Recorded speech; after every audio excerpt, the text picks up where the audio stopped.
Hello, hello. This is Cyborg. And Bumblebee. And we're going to be talking about Absolute Batman.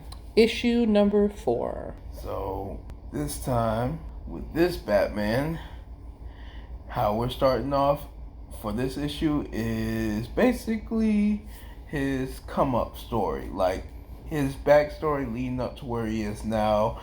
It's his, this issue pretty much Absolute Batman's kind of origin story, background, how he got to where he is today, Both kind of thing. What made him him and what made his suit his suit. Because he did some trial and error. One was very weird. And I think that isn't that the only one that he did, or did he do another one? Well, in the issue we read, we see him having tried kind of a vampire type bat, and he had fangs and everything. It was weird. Like, it was cool, but it was weird. The creativity was good. Well, like I thought the creativity of it was cool. Oh, no doubt, no doubt. And because it reminds me, sorry for cutting you off. No. It reminds me of when he gave off that whole vibe in the animated series where he had the pointy ears. I'm talking about real pointy. And instead of having either the yellow or the blue symbol on his chest, it was just straight black.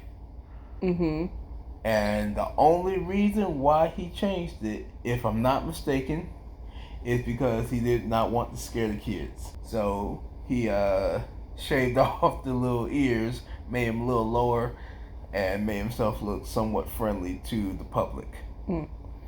So I like that nod back to it. That was pretty cool. But his cape, or I guess his cape cowl, whatever you want to call it, because it was all connected from what it looked like, bulletproof. Yes, we did see kind of the bullets bounce off of it. I thought the creativity was cool in the fact that the fangs had a paralytic in them, which from what I understand paralyzes people. So he's not killing anybody still. He's still living by that rule. But I thought like the creativity of it was cool. Yeah. It didn't fit. It didn't really fit his vibes, or what he was trying to go for. It was a trial and error. Yes, but that was a very interesting try. Then there was him doing the RC car. That one was interesting. Like, I don't think the car blew up, or rather, it pretty much just. It was a if I remember correctly, it was a car jack kind of thing. So it kind of jacked the truck up and they sure enough jacked that truck up. And it was remote control, and he was able to maneuver under the truck that he was trying to target and activated it, and the truck went up in the air. It went up high. We also see him, during his process of developing his new suit, or his current suit, newer suit from the vampire situation. Yeah. We also see him working out a lot, and we see him test a bat thumb. That's still a weird name, man. Like, he could have called it the Bat Claw or something like that. Something. But obviously, it's strong. From what I saw, it looked like it's kind of part of his cape, or how he's able to stand up and give off bat vibes. That's how he was hanging onto the ceiling. Yes. Okay, that makes sense. Oh, wow, that's pretty cool then. Yeah, that makes sense. I retract my statement. That's pretty cool. Yes. Okay. He got it. So on one hand, that's one part of the story. We see him in his early Batman days and progressing and developing and getting his what he's going for down. Basically in his own groove. We also see in this issue the process of him building the bridge that he entered and won in the competition to go to the zoo. That ended, that the prize was the trip to the zoo for his class. Right. We see him and his dad talking and developing and redeveloping this bridge design that he's coming up with. And it was kind of cool to see the process, him and his dad's relationship. Yeah, I enjoyed that very much. And he came up with his final design. It was something that could be used in different ways. Mm-hmm. And adaptable. Thank you. Like a bat. Yes. Like you can use it for offense, from what he said, defense, and you can use it for a bridge. Mm-hmm. And apparently they have little saws on the sides. Why do they have little saws on the sides? Defense. The world may never know. Defense, or to help them rebuild the other things. It's a resource. Yeah. According to him, the idea is that you could just drop it from a plane. It'll fly down. It'll fly down, or fly down or and float, whatever you want to say. But and then they can use it how they see fit. In a disaster situation. And apparently, it has instructions on it, so they can make it their own, and they don't have to worry about other people building it for them. So it's really for the people rather than the government or whomever. It's pretty much an all-in-one adaptable resource that they can adapt to whatever they need it to be. Right. Which is kind of cool. Yeah. Now we switch gears to Lil Bruce when he was younger in court, saying his piece about exactly what happened and what he's seen. And I mean, he didn't really say what he's seen. He pretty much how he felt. Yeah, this was during the trial of Joe Chill.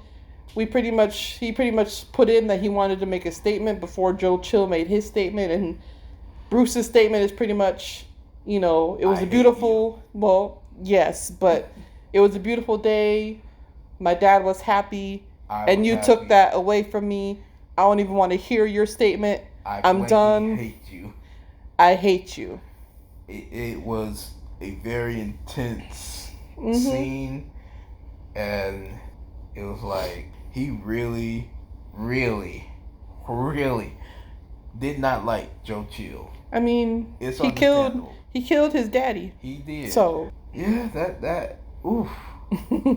Side note, in the flashback with Bruce and his dad, we see Bruce's dad talk about how his dad collapsed and died of a heart issue, and how he wanted to be a heart surgeon, but then didn't because, well, he says that he was applying to medical school when him and Martha got pregnant with Bruce. And the first thing Bruce said is, "This what? A guilt trip?" And he says no. But I think it's a good little tidbit and callback, because in regular DC timeline, Bruce's dad is a surgeon / philanthropist / owner of Wayne Enterprises. All that. So it's kind of a nod to that. And obviously in this universe, Bruce's dad became a teacher, and according to him, this is his reason for becoming a teacher is so that he can prepare the kids for the world, and he doesn't want the kids to feel how he felt when his dad passed, which I thought was cool. That was nice. I love that one. But yeah, pretty much this whole issue is kind of, it's going back, back and forth between the trial and the trial, the time of him building the bridge, and then kind of his early days of being Batman, kind of giving us a all-encompassing picture of everything that's made the absolute Batman who he is. Right. In the the issues we've read and going to be reading. I will say this was a very informative. I appreciate you. Sorry.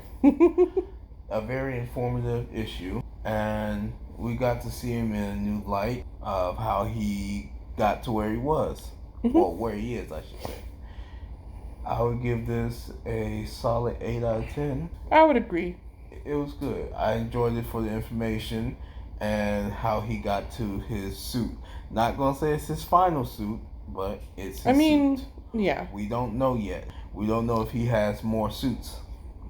Also true, and also we don't know if, because like this is obviously his early days, Right. so he's probably made other upgrades. We've only really seen a snippet, kind of sort of all the things that his suit probably encompasses. And even then, we don't know exactly where it's all going. He might have a totally new suit. Now, bear in mind, he ain't got the dollars. Well, also might true. have the dollars with the last issue. So we'll just wait and see in the next issue, because, well, the next few issues, if he has new suits or anything brand new, that some new gadgets and such.